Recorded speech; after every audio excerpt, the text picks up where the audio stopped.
Bem-vindo a mais um panorama do Novo Testamento. Nós estamos dando continuidade na aula e estamos abordando o período dos Evangelhos. Então, até agora, nós trabalhamos praticamente 6 aulas sobre os Evangelhos. Dois módulos nós trabalhamos no mês de março e agora os últimos 4 módulos no mês de abril. E nós estamos dentro da cronologia dos fatos nos últimos acontecimentos na última semana. E nós iniciamos aqui, a partir dessa passagem. Então Jesus ele está entrando em Jericó e lá ele vai ter o encontro com Zaqueu, enquanto ele atravessa a cidade. E aí a gente vai ter esse fato citado e logo depois a gente vai ter, propriamente dito, onde a gente inicia a aula. Então Jesus está indo para Betânia e o que se promulga na cidade nessa época? Os chefes dos sacerdotes e os fariseus, todos eles tinham ordenado que caso alguém soubesse onde Jesus estava, que o denunciasse, para que pudessem o prender. Isso daí, esses fatos estão acontecendo provavelmente ali faltando mais ou menos 2 semanas para a crucificação. E aí, faltando 1 semana para a crucificação, nós temos Messias entrando em Jerusalém. Então, ele é ungido na Betânia antes, e ele sai da Betânia e vai para Jerusalém. Chegando em Jerusalém, vai se cumprir aquele trecho das profecias que dizem: digam à cidade de Sião, eis que o seu rei vem a você, humilde e montado num jumento. Num jumentinho, cria de jumenta. E aí a gente vai ter Jesus entrando na cidade de Jerusalém, a cidade em festa, as pessoas cortando ramos e jogando no chão à frente da passagem onde o Messias está caminhando. E a multidão ia diante dele, e o seguiam e o gritavam: Hosana ao filho de Davi, bendito o que vem em nome do Senhor, Baruch haba b'shem Adonai. E assim ele está entrando na cidade. E os fariseus veem essa cena e falam: mestre, repreende os teus discípulos, não estão vendo o que eles estão fazendo? E aí Jesus chega e vai respondê-los: se eles se calarem, as pedras clamarão. Mas nesse momento de festa todo, o Messias ele para por um breve momento, olha para a cidade e se entristece muito, se entristece ao ponto de chorar sobre a cidade. E o texto diz que assim que ele chora sobre a cidade, ele diz algumas palavras. E estas são: se você compreendesse neste dia, sim, você também, o que traz a paz, mas agora isso está oculto aos teus olhos. Virão dias em que os seus inimigos construirão trincheiras contra você. A rodearão e a cercarão de todos os lados. Também a lançarão por terra, você e seus filhos. Não deixarão pedra sobre pedra, porque você não reconheceu a oportunidade que Deus lhe deu. Então Jesus olha para a cidade e infelizmente ele chega a essa conclusão. Vocês não reconheceram a oportunidade da sua visitação. As autoridades não o reconheceram como o Messias esperado, como aquele que viria para restaurar todas as coisas, como a descendência de Davi.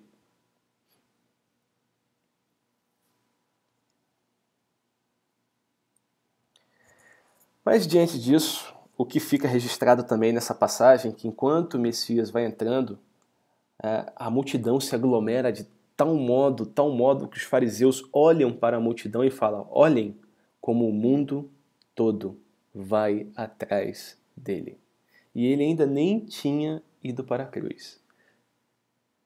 E o Messias falou que quando ele fosse para a cruz, ele atrairia muitos a ele. E assim ocorre a entrada do Messias em Jerusalém. E a gente vai para os slides seguintes, onde que a gente vai verificar que, entrando em Jerusalém, o Messias vai direto para o templo. E chegando no templo, vai fazer a mesma coisa do que ele já fez. Ele vai entrar no templo e vai falar: aqui a minha casa será casa de oração e não um covil de ladrões. Nisso, as crianças que estão ao redor do templo vão começar a chamar pelo Messias, a clamar pelo Messias, a falar: Hosana ao filho de Davi. E os fariseus, os sacerdotes, as pessoas que ali estavam, começam a questionar o Messias. Você não vai repreendê-los? Olha o que eles estão falando. E aí o Messias vai chegar e falar, olha, como é que eu vou repreendê-los? Se da boca dos pequeninos suscitastes o verdadeiro louvor. E aí Jesus sai do templo e ele vai encontrar uma figueira no meio do caminho, mas essa figueira não tem fruto. Então ele amaldiçoa a figueira e no dia seguinte a figueira está seca, justamente porque não deu fruto. E isso vai simbolizar o que vai acontecer com o próprio Israel. Israel ouviu a palavra da pregação, mas não frutificou. Como nação, não reconheceram que ele era o Messias.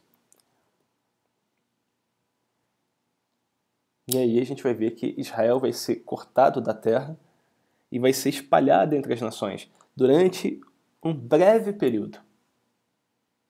E aí depois Israel volta a se reunir como nação novamente em Israel. Mas justamente porque não reconheceram a oportunidade da sua visitação, é que isso vai acontecer. Então aqui tem uma sequência de juízos, um após o outro.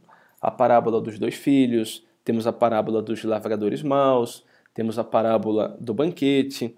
Parábola por parábola, você consegue analisar que o Messias está dizendo: a palavra foi pregada, a oportunidade foi anunciada, mas vocês recusaram a oferta proposta. E por isso receberão um juízo implacável. Cada uma dessas parábolas vai citar exatamente isso que eu acabei de dizer.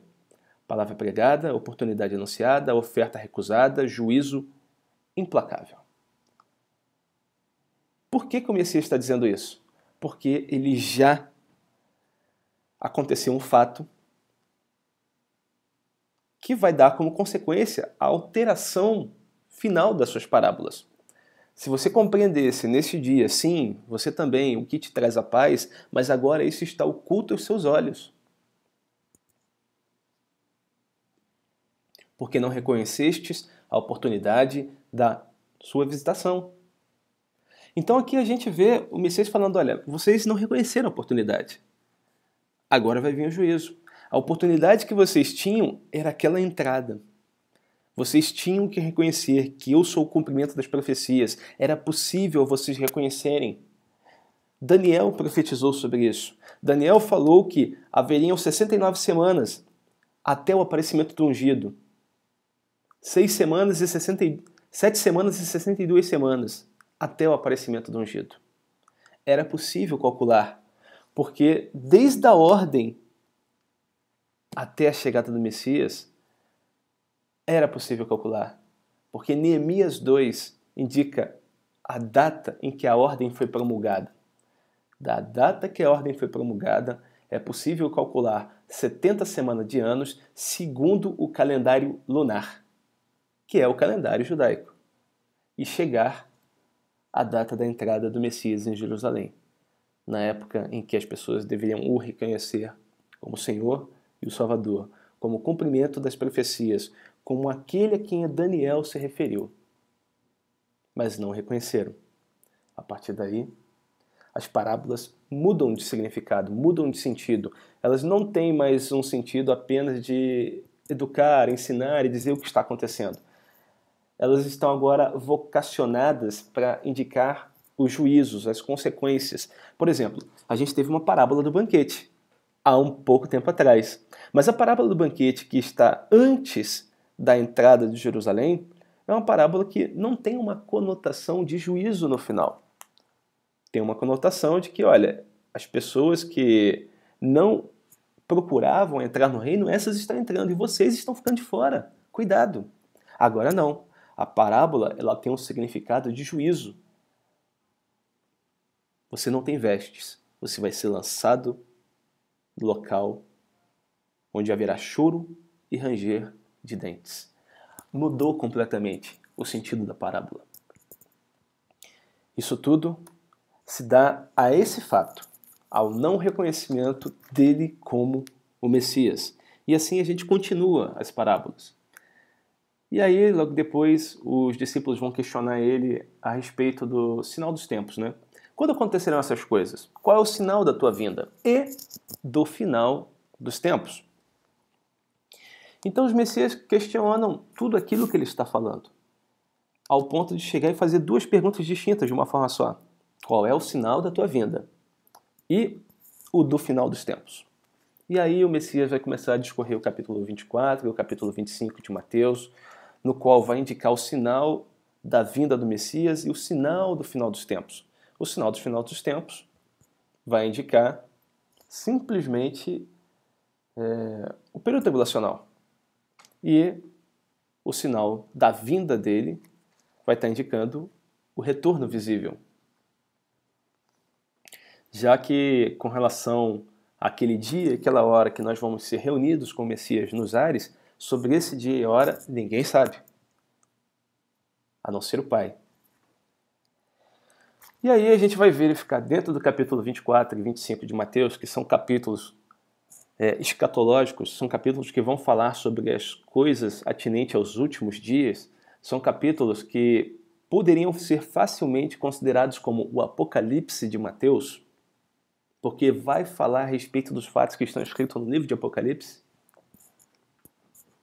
Dentro desse capítulo nós vamos encontrar a parábola das virgens, a parábola dos talentos, a conspiração contra o Messias. Só para a gente ter uma ideia do desenvolvimento da parábola das virgens, por exemplo, a gente vai ter os elementos da parábola das virgens. Então a gente tem 10 virgens no total citadas. Dentro dessas virgens tem 5 que são consideradas nécias e 5 que são consideradas sábias. Nós temos o óleo e nós temos a porta que se fecha. Bem, quem são as virgens? Israel ou a igreja? É a primeira pergunta que a gente faz. Como eu falei anteriormente, as parábolas fazem conotação direta com Israel, não com a igreja. O sentido primário é Israel. Eu posso aplicar qualquer parábola no sentido mais moral para a igreja? Posso. Mas o sentido original é para Israel. Eu posso chegar e pegar aquilo que aconteceu, a repreensão que Natã deu a Davi para eu utilizar com uma outra pessoa ou numa pregação? Posso. O sentido moral eu posso empregar. E é bom que eu faça. Até porque nós temos verdades ali que são absolutas. Então, eu tenho que repreender o povo baseado num caso que aconteceu. Mas a mensagem de Natã foi para Davi. Ele era o destinatário. Mas eu posso tirar ela dentro do seu contexto e aplicar a questão moral empregada entre Natã e Davi para um contexto da igreja? Posso. Mas aquela passagem se refere a uma repreensão que Natã fez ao rei Davi. A mesma coisa as parábolas. As parábolas elas vão chegar e são cumpridas completamente em Israel. Mas eu posso tirar ela dentro do contexto dela e aplicar dentro dos padrões de moralidade e puxar conceitos morais ou valores absolutos que elas contenham e aplicar no dia a dia? Posso aplicar. Mas agora vamos voltar aqui. A passagem está falando sobre a igreja ou está falando sobre Israel? Algumas coisas a gente tem que levantar. Por exemplo, está falando de um casamento. Está falando que as virgens acompanham o noivo. Não está falando que as virgens são a noiva. E está falando mais de uma. Então, provavelmente, nós não estamos falando da igreja. E se levarmos em consideração que Mateus 24 e Mateus 25, o contexto deles está totalmente voltado para o povo judeu, então eu tenho que chegar e considerar que essa parábola, dentro do seu contexto, também não está falando para a igreja, está falando para o povo judeu. Se eu for levar em consideração também que estamos falando de um casamento tipicamente judeu, eu tenho que chegar e levar em consideração a cerimônia judaica do casamento, que é uma festa, uma grande festa, e ao final dessa festa, o noivo ele é conduzido até a noiva pelas virgens. As virgens o conduzem até a noiva, local onde eles vão se encontrar e ali vão formar uma só carne. Então, nesse contexto, as noivas simplesmente vão conduzir o noivo até a presença da noiva. E isso ocorre ao final da festa. E aí a gente vai ter que levar em consideração tudo aquilo que está escrito em Apocalipse 5:5. Vamos ter que levar em consideração aquilo que está escrito em Daniel 12, Versículo 4, Apocalipse 6:12. Então voltamos a Daniel, que é o nosso ponto de partida. Então Daniel está recebendo revelações acerca do futuro, coisas que ele não sabe, coisas que o anjo chega e diz para ele: Daniel, farei-te conhecer as coisas que hão de acontecer com o teu povo e com a tua santa cidade no final dos tempos. Bem, o povo de Daniel fica fácil a gente identificar quem é, o povo de Israel. E a cidade de Daniel é a cidade santa, a Jerusalém. Então ele está falando, ó, tudo que eu vou citar a partir de agora é sobre o que vai acontecer com o seu povo, com Israel no final dos tempos. E o que eu vou te citar é o que vai acontecer com a cidade santa no final dos tempos. E aí, depois que ele cita tudo o que vai acontecer, Daniel chega e fala, olha, eu não entendi. Pode explicar de novo? Aí ele recebe uma reprimenda, né, bem suave. Tu, porém, Daniel, encerra as palavras e sela o livro até o tempo do fim. Então, aquilo que foi escrito está selado. É como se fosse uma carta, ela tem um destinatário. E essa carta está selada até o tempo do fim. Só no tempo do fim é que esse selo é rompido. Então, de onde Daniel está até o tempo do fim, o povo de Israel, que é o destinatário dessa carta, vai lê-la, lê-la, lê-la, lê-la, lê-la e não vai entendê-la. Mas, no tempo do fim, muitos o esquadrinharão. E o saber se multiplicará, e o conhecimento se multiplicará.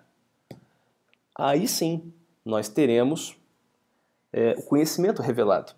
E as pessoas vão entender as coisas. Nesse contexto, quando nós olhamos para Apocalipse, nós vamos verificar que a igreja não está mais presente, a igreja já foi arrebatada.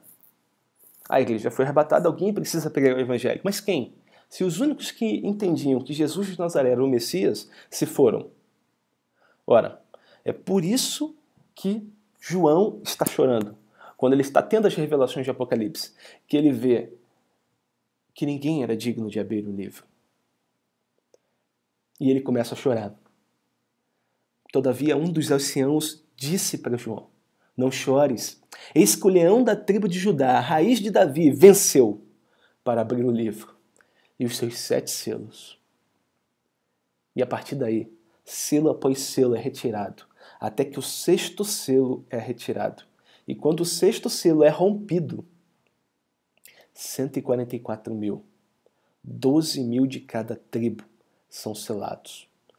Estas pessoas vão ser transformadas e elas vão entender e elas vão compreender os escritos.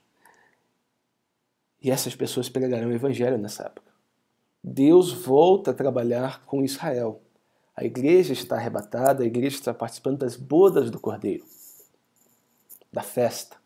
Mas ao final da festa é necessário que as virgens conduzam o noivo até a presença da noiva, para que haja o casamento. Quem são as virgens? Nós verificamos lá no finalzinho de Apocalipse, o texto chega e fala, quem são estes que vêm de vestiduras brancas? E o texto vai falar, estes são aqueles que vêm da grande tribulação. Estamos no final dos livros. Então, já estamos formando o cortejo para poder levar o noivo até a presença da noiva. Israel são as virgens. Até porque aqui não está falando de noiva, está falando de virgem. E o contexto do casamento judaico é esse. As virgens é que cortejam, que levam o noivo até a presença da noiva no final da festa, para que ali haja realmente um matrimônio em si. Bem, a parábola também vai falar a respeito de óleo para a lamparina. Então nós temos o óleo, e o óleo sempre vai simbolizar a presença do Espírito Santo. Existiam 5 que tinham e 5 que não tinham. Todas elas estão ansiando pelo noivo. Então, Israel, de uma forma geral, está ansiando pelo aparecimento do Messias. Continuam, porque para eles não houve Messias até o presente momento. Então eles aguardam a vinda do Messias. Mas 5 são sábias. 5 vão ter a presença do Espírito Santo. 144 mil estão sendo selados com a ação do Espírito, que convence o homem do pecado, da justiça e do juízo de Deus. que leem as Escrituras, entendem e compreendem tudo o que está escrito ali. O saber se multiplicará, o conhecimento se multiplicará. Essas 144 mil testemunhas, mais as 2 testemunhas, estarão pregando durante essa época. São as virgens sábias. As nécias é o restante de Israel, que não recebeu essa ciência, que não se deixou se convencer pela pregação destes e que fizeram aliança com o anticristo, que ficaram na cidade, que não fugiram de Jerusalém. Porque as sábias, quando leem o Apocalipse, o capítulo 24 e 25 de Mateus, e verificarem que lá está escrito: quando virdes o abominável da desolação sentado, onde o profeta Daniel disse que lhe entenda. E uma das coisas que está escrito é: fuja. Eles não ficarão na cidade, eles fugirão. Porque quem ficar na cidade será morto. E a questão da porta fechada, nós estamos falando do próprio término da grande tribulação, quando ali haverá a separação daqueles que entrarão no reino milenar e daqueles que não entrarão no reino milenar. Haverá choros e ranger de dentes, quem ficar por lá de fora. Assim a gente termina o contexto dessas parábolas e aí a gente passa para as demais.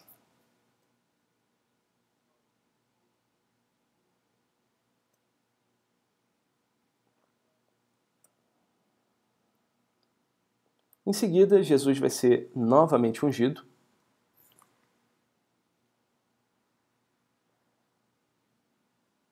E a gente vai ter Judas fazendo um acordo com os sumos sacerdotes para poder trair o Messias. E fica acordado o valor de 30 moedas de prata, exatamente cumprindo-se o que Zacarias 11:12 havia dito a respeito do Messias. Que iam pesar pelo seu trabalho 30 moedas de prata. E, faltando 2 dias para ele ser crucificado, alguns gregos querem conversar com o Messias, querem saber mais a respeito de tudo aquilo que ele diz, e os discípulos passam isso ao Messias.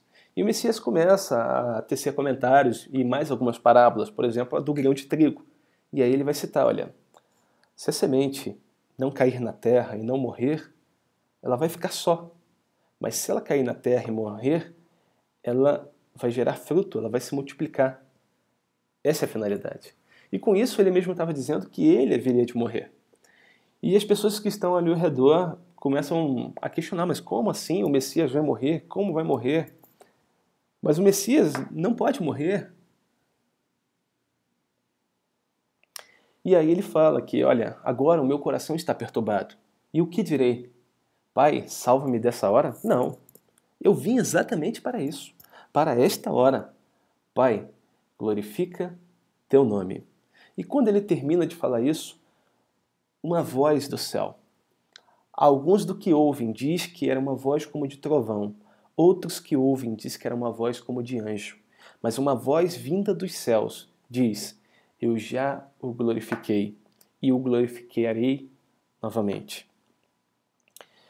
Então as pessoas que estão ali ouvem e ficam assustadas. O Jesus chega e fala: essa voz não veio por minha causa, essa voz veio por vossa causa, para que vocês pudessem crer que eu sou o Messias, que eu sou o enviado, que eu sou o Filho de Deus, que eu sou o cumprimento das promessas. Mas, mesmo depois que Jesus fez todos aqueles sinais miraculosos, as pessoas que estavam ali não creram nele. E tudo isso para que se cumprisse as Escrituras.